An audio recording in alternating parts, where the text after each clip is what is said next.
I still vividly recall the day I first encountered Mr. Bennett in the pediatric ward of Massachusetts General Hospital. The spring sunlight poured through the windows of the patient rooms as I made my regular rounds down the corridors, filled with the familiar scent of disinfectant. An elderly man dressed in an expensive suit was visiting one of my critically ill pediatric patients. He was the patient's grandfather, Robert Bennett, who would later become my father-in-law. That evening, his son, Michael, came to visit. It was the first time we exchanged words. He greeted me with a warm smile as I stood in my nurse's uniform. "Nurse, my father told me about you. Thank you so much for taking such dedicated care of my grandfather," he said in a gentle tone, which contrasted sharply with his father's stern demeanor. His smile radiated warmth, and his eyes held a kindness that respected others as equals. That was the beginning of our relationship. My courtship with Michael unfolded like a scene from a movie. Despite his prestigious position as a senior engineer at a Google-affiliated company, he was surprisingly humble and treated me, a nurse from a middle-class family, with genuine respect. On weekends, we would stroll through the Boston Museum of Fine Arts, walk through the public garden, and attend classical concerts in old churches. However, the first shadow fell over our happiness when I met his mother. In the quiet residential area of Chestnut Hill, a Victorian mansion stood with dignified elegance, beyond a garden where magnolia trees bloomed in full glory. Patricia Bennett received me there in a reception room filled with antique furniture. She maintained perfect poise while pouring tea, yet from the moment I entered, I noticed something cold in her eyes behind her flawless smile. I caught a glimpse of contempt. "A nurse. Well, that's a noble profession," she said, her words dripping with sarcasm. "Though young women in this area tend to choose more, shall we say, creative careers?" Contempt seemed to ooze from her entire being, even as she was clothed in luxury brands. After our engagement announcement, the situation gradually worsened. During the wedding preparations, Mrs. Patricia orchestrated several forms of harassment. The most memorable incident took place on our wedding day, when she had arranged for the venue staff to mistake me for a cleaning lady. The staff looked utterly confused when they saw me in my white wedding gown. Nevertheless, our wedding was beautiful, held at St. Thomas Church in Chestnut Hill, bathed in spring sunlight. As we exchanged our vows of eternal love, light streamed through the stained glass windows, seeming to bless us as we stood at the altar. However, the real trial came afterward, when I announced my pregnancy. The reaction from my mother-in-law still pains my heart. We sat across from each other at her luxurious dining table. "Oh my, carrying my grandchild! Are you quite sure?" The implication of those words did not take long to become clear. Soon after, rumors began circulating in Chestnut Hill's social circles, led by Margaret Sullivan, Patricia's best friend. Whispers about the nurse who had seduced a son from a good family began floating around elegant tea parties. As my due date approached, the situation became even more serious. On the day of my baby shower, my mother-in-law suddenly claimed illness and didn't attend. I later learned she had been enjoying lunch with friends at the country club that same day. Photos had been posted on social media but were quickly deleted. My husband, Michael, caught up in a busy period at work, had not noticed the gravity of these events. Between late-night meetings and overseas business trips, he tried his best to care for me, but his kindness only highlighted my loneliness. I was forced to face this twisted situation alone. When I first held our daughter Emily in my arms at the hospital, I made a vow to protect her from any form of discrimination. Her brown hair and blue eyes were proof of our love, and I promised myself I would shield her from harm. However, that resolve would soon be tested. One Sunday morning, the day began with gentle spring sunshine. Cherry blossoms and dogwoods were in full bloom along the tree-lined streets of Chestnut Hill, and white magnolia flowers swayed in the breeze. In the garden of the old Bennett family mansion, holding Emily in my arms, I hesitated at the entrance. Looking up, the elegant Victorian building seemed to loom over me, intimidating. The heavy wooden door with its brass knocker gleamed, signaling the moment I had to face the family I had hoped to join. The history of the house was always a topic of conversation. Patricia opened the door with her perfect smile. She wore a Carolina Herrera two-piece suit, specially ordered for the occasion, and a Van Cleef and Arpels necklace sparkled at her throat. Her bearing was as elegant as though she were gracing the cover of the Social Register. About 30 guests had already gathered in the reception room, the cream of Chestnut Hill society. They sipped champagne elegantly, surrounded by antique furniture, beneath a large crystal chandelier hanging from the ceiling. Vases filled with spring flowers scattered light across the tables. "Oh, so this is the baby everyone's been talking about," Margaret Sullivan said as she approached, dispensing false pleasantries. Her eyes examined Emily as if appraising an unusual exhibit. "Does she really look like Michael?" she asked. Small laughs rippled through the room at her words.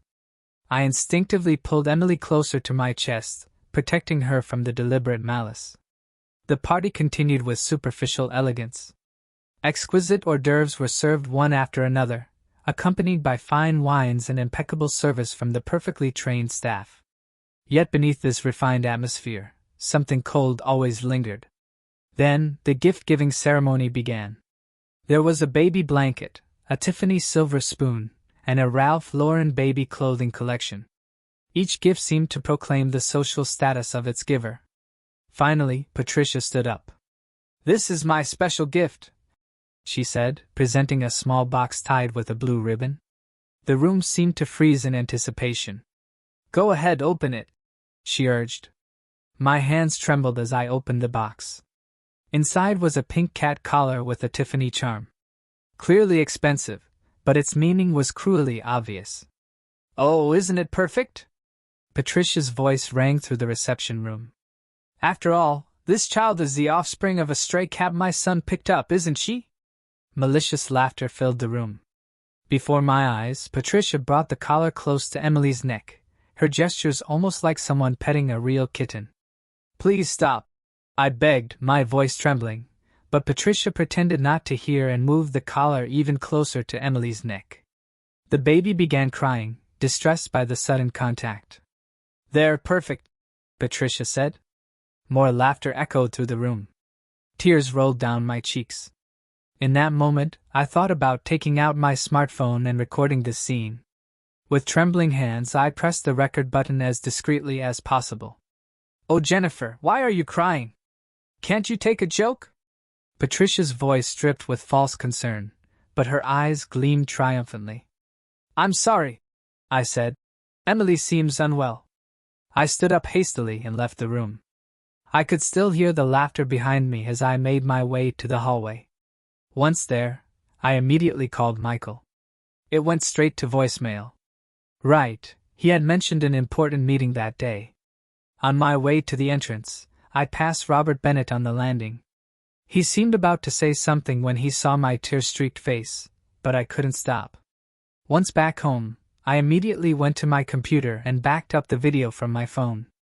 Then I began organizing the emails and photos I had been saving as evidence of the harassment. Wiping away my tears, I strengthened my resolve. No more running away. This humiliation would be the last. That night, Michael returned home after 11 p.m. His tired expression told of a day spent chasing Silicon Valley project deadlines. His dark navy suit was slightly wrinkled from long hours of video conferences. "Jennifer, you're still up?" Michael stopped when he saw me waiting in the living room. He immediately noticed my red, swollen eyes. "What happened? Did something happen at Mother's party?" His words triggered something in me. All the emotions I had been desperately holding back came flooding out. "Your mother, she did something to Emily." With trembling hands, I took out my smartphone and played the video for him. The cruel laughter from that room played through the speakers as the screen clearly showed Patricia bringing the cat collar close to Emily's neck. The color drained from Michael's face as he sat down slowly, his eyes fixed on the screen. "Is this some kind of joke?" His voice betrayed the confusion of someone confronted with an unbelievable reality. "This is no joke," I replied, my voice steady despite the weight of the moment. "This is what your mother did to our daughter in front of 30 people today. But this is just the tip of the iceberg." I opened my computer and began showing him the evidence I had collected, harassing emails from before the wedding, deliberate spread of rumors in social circles, The baby shower incident, each piece organized chronologically in folders that opened one after another. Why? Why didn't you tell me before? Michael's voice shook with disbelief. Because you were busy, I said, my voice tinged with frustration. And honestly, I had my pride. I wanted to handle this situation on my own. Michael stood up with a deep sigh and walked to the window, his reflection visible in the glass as he gazed at the night view. Mother, she's always been a perfectionist. I knew she was overly concerned with family background, education, and social status, but I never imagined it would go this far. He turned back toward me and looked straight into my eyes. Jennifer, I'm so sorry. I should have noticed. I failed to protect my wife and daughter from this treatment. His words brought fresh tears to my eyes, but this time, they were tears of relief. But that's enough. I can't stay silent anymore. That collar was the final insult. Michael nodded slowly. Let's go see Father tomorrow. Father will, he'll make the right decision. That night, we talked for a long time by Emily's bedside as she slept. We planned our next steps, occasionally hearing her peaceful breathing. Each sound renewed our determination. The next morning, on the way to Robert Bennett's law office, Michael spoke quietly. Mother needs to change. If she won't, then we need to change the definition of family.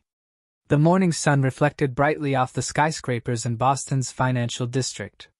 Robert Bennett's office was on the top floor, and in the reception area, the rich scent of leather filled the air. The secretary announced our arrival. I've been expecting you.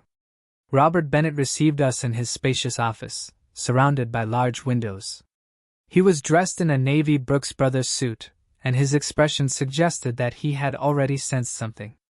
I've already heard about yesterday's incident from Margaret Sullivan's daughter, he said.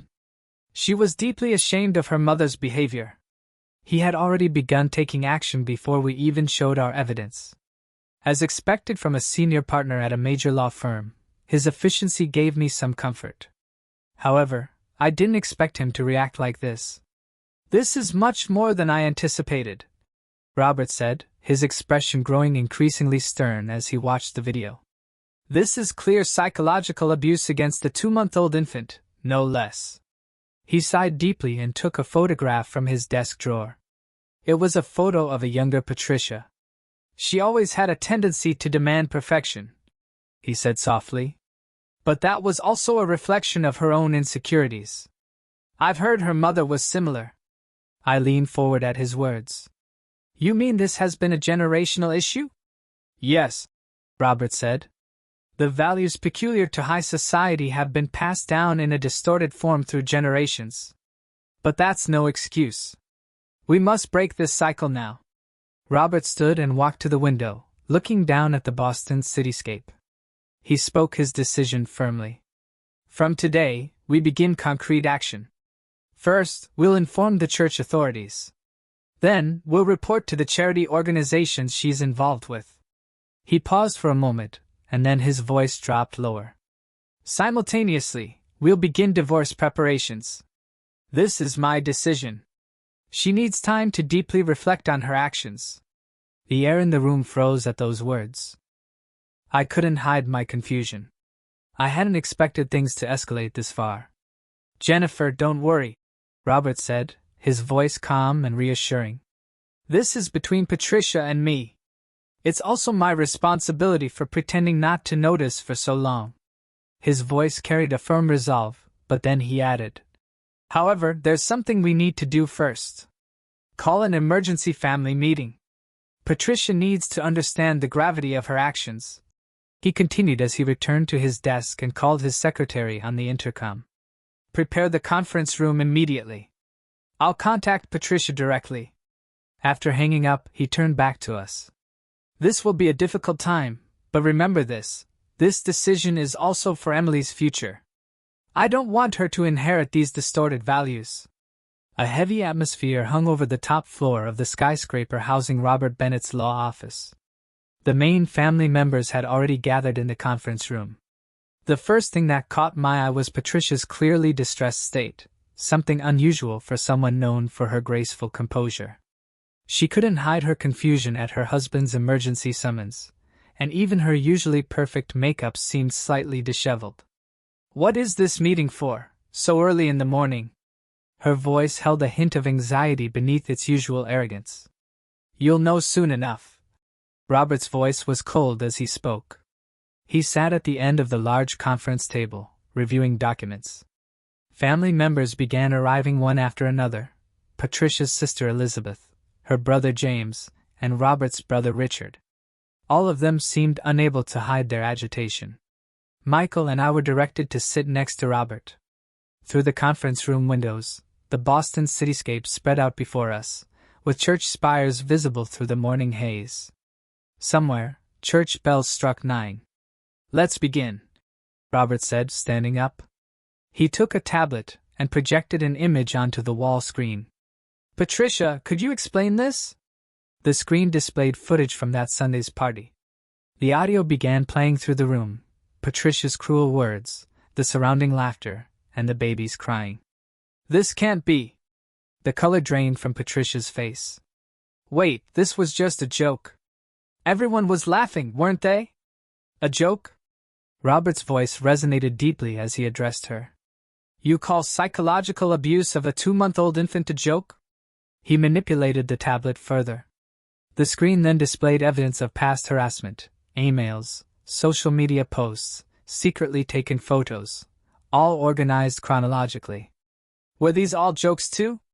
But she," Patricia stammered, pointing at me. "She's not of our class. How could a mere middle-class nurse be part of our family?" Silence filled the room as Robert's angry voice echoed through the conference room. "That statement just made everything clear: your deep-rooted discrimination." He took out several documents. "This is a divorce mediation application. I've already consulted with lawyers." "What?" Patricia's voice trembled. "And these are copies of reports to the board," Robert continued, presenting more documents. "A demand for your resignation from the Boston Ladies Charity Foundation presidency. Notice of removal from the St. Thomas Church Board. And wait," Robert said as he paused. "These are notifications for your expulsion from various other organizations you're involved with." Patricia cried out. "Don't I have a right to explain?" "You've already exercised that right," Robert said coldly. "Just now, you revealed your true feelings in front of everyone." A heavy silence fell over the conference room as everyone absorbed his words. "Your actions go beyond individual misconduct," Richard Bennett spoke up. "This is a serious matter affecting the honor of the Bennett family. Appropriate measures are necessary." "Necessary? So you're cutting me off?" Patricia's voice took on a hysterical tone. "You need time for deep reflection and rehabilitation," Richard continued. "First, I suggest you move to the family home in Cambridge." "Cambridge?" Patricia's disbelief was clear. "But that old house—" "You have no choice," Robert interrupted. "The arrangements with the moving company are already made." At this point, Elizabeth quietly spoke up. "Patricia, you've always sought perfection too much, just like Mother." "Liz, even you?" Patricia snapped, her voice tinged with anger. "But this time you went too far. A baby? To be so cruel to a 2-month-old?" Tears welled up in Elizabeth's eyes as she spoke. "We received similar treatment from Mother, but to repeat it with the next generation." Her words changed the atmosphere in the conference room. Family members who had been silent up until then began to speak up. The darkness carried by generations of Bennett women gradually came to light. "That's exactly why." Robert raised his voice. "We must break this chain now." He stood up and walked to the window. "Patricia, you have two choices. One is to accept all these measures and walk the path of rehabilitation, while receiving counseling. The other is an all-out confrontation, but in that case, we won't hesitate to take legal action. We have plenty of evidence of abuse." "You mean criminal charges?" Patricia's voice was a shriek. "That depends on your choice," Robert replied firmly. At that moment, something unexpected happened. Michael, who had been sitting quietly until now, suddenly stood up. "Mother!" His voice was filled with sadness. I love you, but if you're not willing to change. He placed his hand on my shoulder. I will fully support Father's measures to protect my family. This might be my final act of filial love. At those words, Patricia's composure crumbled. For the first time, she began shedding real tears. Michael, I. She turned to face me. Jennifer, I. But the words wouldn't come. Instead, she began sobbing violently. The heavy atmosphere in the conference room gradually began to shift.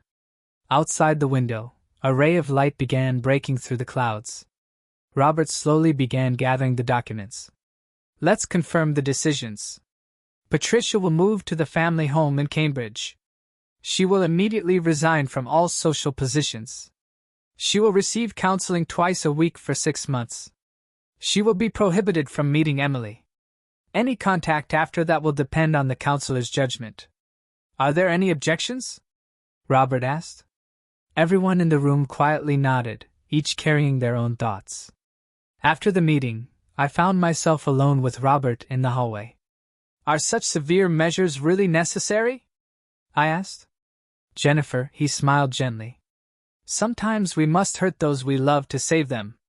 That's what real family means. I nodded deeply at his words. Outside the window, spring sunlight embraced the city, announcing the beginning of a new season. Change sometimes brings pain, but true healing lies beyond that pain. Our new family story was about to begin. About 6 months after that day, the scenery in Chestnut Hill had changed to autumn colors. In the garden of our new home, maple leaves were falling, and warm afternoon sunlight streamed in. Emily was now 8 months old. She lay on a baby blanket in the garden, reaching for the colorful fallen leaves with an innocent smile. Her brown hair had grown a bit longer, and her blue eyes sparkled with curiosity. Watching her smile made everything feel worthwhile. I turned at Michael's voice behind me. He had been working from home more often lately. Even after his promotion to project leader, he chose to prioritize family. How was the counselor's report today? I asked, looking at Michael as he sat beside me, his gaze focused on the garden. Michael let out a deep sigh. Mother is changing, little by little. Especially, she's finally starting to face the root causes of her behavior. Patricia had been living quietly in the family home in Cambridge, attending counseling sessions twice a week. It seemed that these sessions had become a significant turning point for her. Last week, I received a letter from Mother. Michael pulled an envelope from his pocket, an expensive piece of stationery. Patricia's neat handwriting formed the words. For years, I've avoided facing the darkness within me. I unconsciously accepted the values inherited from my mother as absolute, unable to recognize their distortion. The letter contained her first sincere confessions. Through counseling, I'm beginning to understand how cruel and inhumane my actions were, particularly my behavior toward an innocent baby. That can never be forgiven. I closed my eyes involuntarily as the memory of that day still resurfaced from time to time. Jennifer, I want to offer my heartfelt apology for everything I've done to you and Emily. I couldn't read any further, as tears began to flow from my eyes. Mother isn't asking for forgiveness, Michael said quietly, his voice heavy with emotion. I think she just needed to acknowledge her mistakes and put them into words. Just then, we heard a car approaching from beyond the garden. Robert Bennett entered the garden, dressed in his usual navy suit. Recently, he had been visiting every weekend, cherishing his time with his granddaughter. Ah, what beautiful weather today, he said, his voice full of warmth. He approached Emily with a broad smile. His usually stern expression always softened completely when he was in the presence of his granddaughter. Looking at this child's smile reminds me of what truly matters in life, Robert said, a sentiment he had been expressing more often lately. The divorce mediation was complete, and he had started walking a new path in life. By the way, he turned to us. I heard from Elizabeth the other day. Elizabeth, Patricia's sister, currently works as a psychological counselor in the Boston suburbs. She says Patricia's changes are definitely progressing. Particularly, she's beginning to show deep understanding of the trauma inherited from her mother and its impact on the next generation. Michael and I exchanged glances at those words. Actually, I have one more thing to report. Robert pulled a photograph from his jacket pocket. It showed a young Patricia holding baby Michael. She often looks at this photo during counseling sessions, apparently to remember her pure love as a mother. The autumn sunlight gently illuminated the photograph as Robert continued. The doctor says we might be able to lift the visitation restrictions soon. I felt my heart beat stronger at those words. However, Robert chose his words carefully, understanding the importance of this moment. Jennifer's wishes take absolute priority, he said. There will be no pressure. I watched Emily playing on the lawn. She was picking up fallen leaves and examining them with sparkling eyes. Let me think about it, I said softly. Just then, Emily suddenly turned to us and flashed a brilliant smile. At that innocent smile, I made my decision.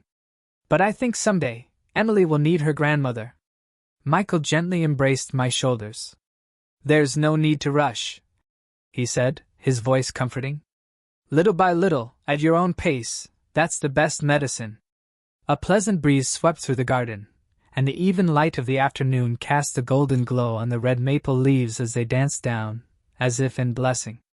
Our new family story had only just begun. Surely, many trials still awaited us ahead, but we were not afraid anymore. We had learned that true strength isn't about seeking perfection, but about accepting imperfection, learning from it, and growing together. Emily picked up another fallen leaf, her profile illuminated by the setting sun. She shone like an angel. Hope always exists in such simple, daily moments. We had etched this certain truth in our hearts.